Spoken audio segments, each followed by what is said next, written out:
1000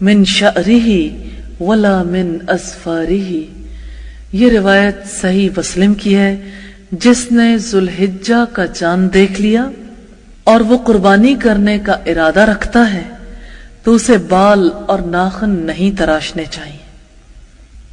10 دن ایک انسان ناخن نہ کٹوائے اور حاجیوں کے اعمال کی طرح ایک عمل کر کے اپنے آپ کو ان میں شمار کروا لے. کتنے یہ ناخن ان دنوں میں ستاتے ہیں. لمحے لمحے انسان کو یاد آتا ہے.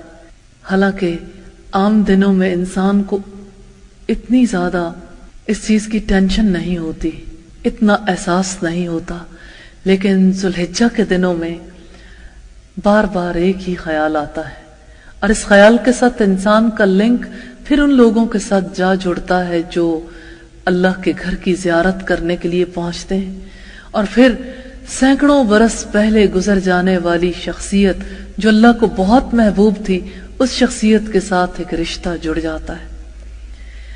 تو اللہ کے رسول صلی اللہ علیہ وسلم نے فرمایا جس نے ذوالحجہ کا چاند دیکھ لیا اور وہ قربانی کرنے کا ارادہ کرتا ہے تو اسے بال اور ناخن نہیں تراشنے چاہیے. پھر بال کب تراشے جائیں، پھر ناخن کب کاٹے جائیں؟ عید الاضحیٰ کی نماز پڑھ لینے کے بعد، قربانی کے بعد اپنے بال تراشنے چاہیے اور ناخن تراشنے چاہیے.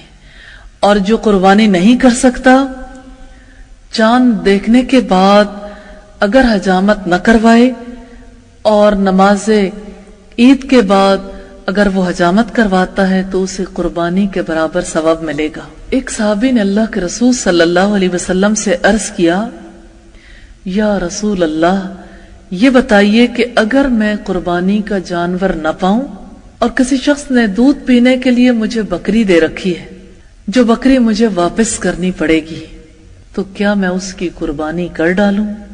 آپ نے فرمایا نہیں، بلکہ تم نماز کے بعد اپنے بالوں، ناخنوں اور مونچھوں کو ترشوا لو اور زیر ناف بالوں کو صاف کر ڈالو تو تمہیں پوری قربانی کا ثواب مل جائے گا. یوں تو عشر ذوالحجہ کے سارے ہی دن بہت معتبر ہیں، لیکن عرفہ یعنی ذوالحجہ کی 9 تاریخ کی بہت فضیلت ہے. اللہ کے رسول صلی اللہ علیہ وسلم نے فرمایا اللہ تعالی 9 ذوالحجہ کو آسمان دنیا پر نزول فرماتا ہے اور آسمان والوں سے زمین والوں پر فخر کر کے بتاتا ہے کہ میرے بندوں کو دیکھو، وہ دور دراز سے پراگندہ سر اور غبار آلود یہاں پر آئے ہیں، میری رحمت کی امید کرتے ہیں اور انہوں نے میرے عذاب کو دیکھا نہیں ہے. اس 9 تاریخ کو اللہ تعالیٰ بہت لوگوں کو دوزخ سے آزاد کرتے ہیں. یہ روایت ابن خزیمہ کی ہے. ایک اور روایت میں یوں آیا ہے، عرفہ کے دن اللہ تعالیٰ فرشتوں کے سامنے اپنے بندوں پر فخر کرتا ہے کہ میرے بندوں کو دیکھو، پراگندہ سر غبار آلود آئے ہیں، میں تم کو گواہ بناتا ہوں کہ ان سب کو میں نے معاف کر دیا. فرشتے کہتے ہیں کہ ان میں سے ایک شخص گنہگار بھی ہے. اللہ تعالیٰ فرماتا ہے ہم نے ان سب کو معاف کر دیا. اللہ کے رسول صلی اللہ علیہ وسلم نے فرمایا عرفہ کے دن اللہ تعالیٰ بہت سے لوگوں کو دوزخ سے آزاد کرتا ہے. یہ روایت ابن خزیمہ کی ہے. اللہ کے رسول صلی اللہ علیہ وسلم نے عرفہ کے دن فرمایا لوگوں، اللہ تعالیٰ ان 10 دنوں میں تمہاری حاضری کی وجہ سے فرشتوں کی جماعت پر فخر کرتا ہے کہ تمہارے گناہوں کو معاف کرتا ہوں، مگر حق العباد، بندوں کے حقوق یعنی یہ معاف نہیں کیے جائیں گے. نیک لوگوں کی خطاؤں کو معاف کرتا ہوں اور نیکوں کے سوال کو پورا کرتا ہوں، اور مزدلفہ میں بھی اللہ تعالیٰ نیکوں کی مغفرت فرماتے ہیں اور ان کی سفارش کو قبول فرماتے ہیں. یہ روایت الترغیب کی ہے. یہ دن جب رحمتیں انسان کو اپنے گھیرے میں لے لیتی ہیں، جب اللہ کی بخشش انسانوں کا انتظار کرتی ہے، یہ دن ہے جن دنوں میں ایک انسان اپنے رب کا قرب حاصل کرتا ہے۔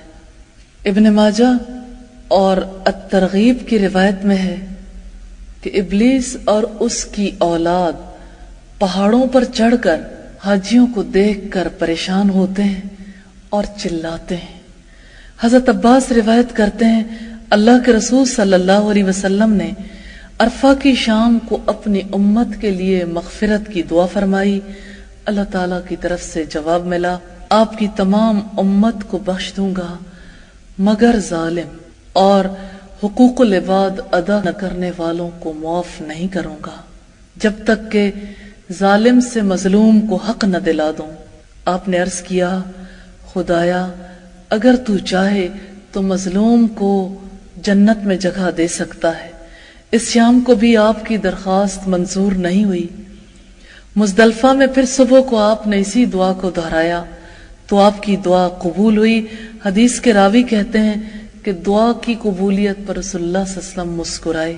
حضرت ابو بکر صدیق نے کہا، اے اللہ کے رسول، آپ اس وقت مسکرایا نہیں کرتے، آپ کو اللہ ہمیشہ مسکراتا رکھے۔ آپ نے فرمایا، اللہ کے دشمن ابلیس نے جب میری دعا کی قبولیت کے بارے میں جان لیا تو ہائے ہائے کرتا ہوا سر پر مٹی ڈالنے لگا اور مجھے ابلیس کو دیکھ کر ہنسی آ گئی۔ یہ روایت ابن ماجہ کی ہے۔ 9 ذوالحجہ کی بڑی فضیلت ہے، اسی لیے اس دن کے روزہ رکھنے کا ثواب 2 سال کے روزوں کے برابر ہے۔ اللہ کے رسول صلی اللہ علیہ وسلم سے 9 تاریخ کے روزے کے بارے میں پوچھا گیا۔ آپ نے فرمایا 2 سال کے گناہ معاف ہو جاتے ہیں، ایک گزشتہ سال کے اور ایک آئندہ آنے والے سال کے۔ لیکن چونکہ ایک روزہ رکھنا خلاف سنت ہے، اس لیے 8ویں ذوالحجہ کا روزہ ساتھ میں شامل کر لینا چاہیے۔ عرفات کے میدان میں پہنچنے والوں کے لیے 9 ذوالحجہ کا روزہ رکھنا درست نہیں ہے۔ آپ صلی اللہ علیہ وسلم نے عرفات کے میدان میں جانے والوں کو روزہ رکھنے سے منع فرمایا۔ ذوالحجہ کے دنوں کی بڑی فضیلت، ان دنوں کو ضائع نہیں کرنا چاہیے۔ قیمتی دن، قیمتی راتیں، اور ذوالحجہ کے عشرے کی آخری رات بہت فضیلت والی رات۔ اللہ کے رسول صلی اللہ علیہ وسلم نے فرمایا، جس نے دونوں عیدوں کی راتوں میں اخلاص کے ساتھ قیام کیا تو اس کا دل زندہ رہے گا جبکہ دوسروں کے دل مردہ ہو جائیں گے۔ خیر و برکت والے دن، روشن راتیں ہماری منتظر ہیں، ہمیں ان کا انتظار کرنا چاہیے، ہمیں ان کے لیے پلان کرنا چاہیے۔ ایک انسان کے لیے سب سے زیادہ شرف والی، سعادت، خوشبختی والی بات یہ ہے کہ اسے رب کی قربت نصیب ہو جائے۔ یہ دن قربتوں کے دن ہے، یہ دن لبیک کے، یہ دن حاضری کے دن ہے۔ جو لوگ بیت اللہ میں حاضر نہیں ہو سکتے، ان دنوں میں کثرت سے تسبیح کہہ کے، تحلیل کے ذریعے، تکبیر کے ذریعے اپنے آپ کو رب کی قربت کے لیے تیار کرنا چاہیے۔ ان دنوں میں کثرت سے صدقہ و خیرات کرنا چاہیے۔ نیکی کے جو اعمال ہیں، سارے ہی اعمال کا درجہ بڑا ہے۔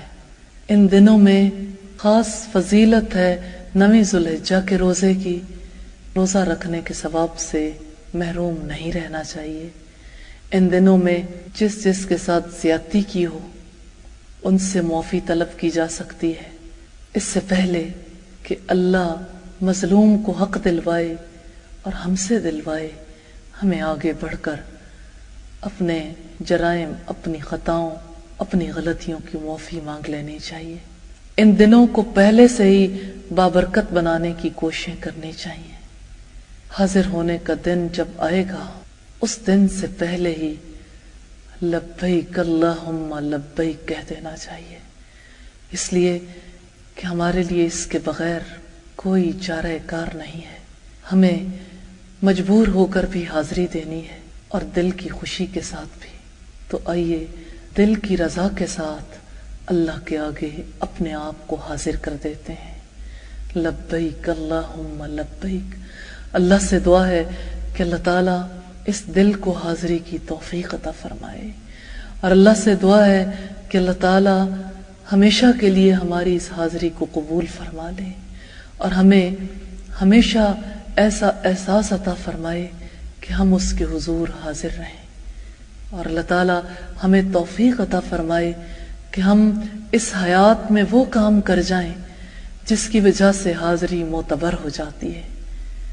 اللہ نے اس سرزمین پر آنے والوں میں سے انبیاء کی حاضری کو قبول کیا، اور انبیاء میں سے آخری نبی محمد رسول اللہ صلی اللہ علیہ وسلم کی حاضری۔